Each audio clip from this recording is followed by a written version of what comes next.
Right now, family, friends, and investigators are still trying to figure out this morning why someone opened fire, taking the life of a young girl here in Nashville. Police tell us a group of girls were driving in a silver car to meet up with another group of people around 8 o'clock last night off of Gwenwood Drive. A dark-colored car pulled up and started firing multiple shots at the first vehicle. A 15-year-old passenger was hit. She was rushed to an area hospital but later died. So far, no arrests have been made, and her identity is not being released at this time. Officials are still investigating after a shots fired call in Edge Hill this morning. Heavily armed officers blocked off much of the area around Rose Park searching for gunmen. Officers say they were responding to Archer Avenue for a different call when they heard the shots. Investigators, as you see here, spent much of the early morning hours looking for any suspects. So far, though, nobody has been found. No one was injured, and police have not released any description of who they're looking for.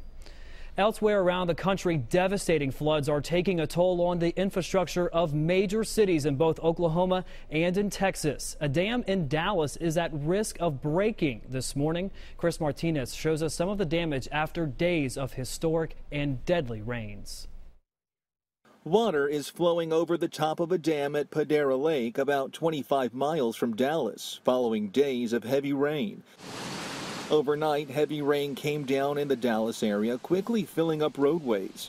It's still raining in Houston, but the floodwaters have receded dramatically in the last 12 to 24 hours.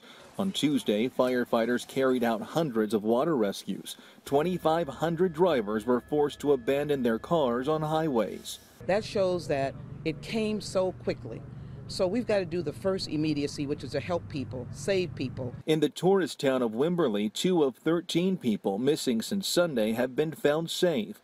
But the search resumes for members of 3 families who were staying at a vacation home that was swept away by the Blanco River.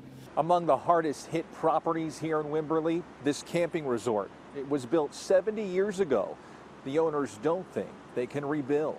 This was the most requested cabin we had. And now gone.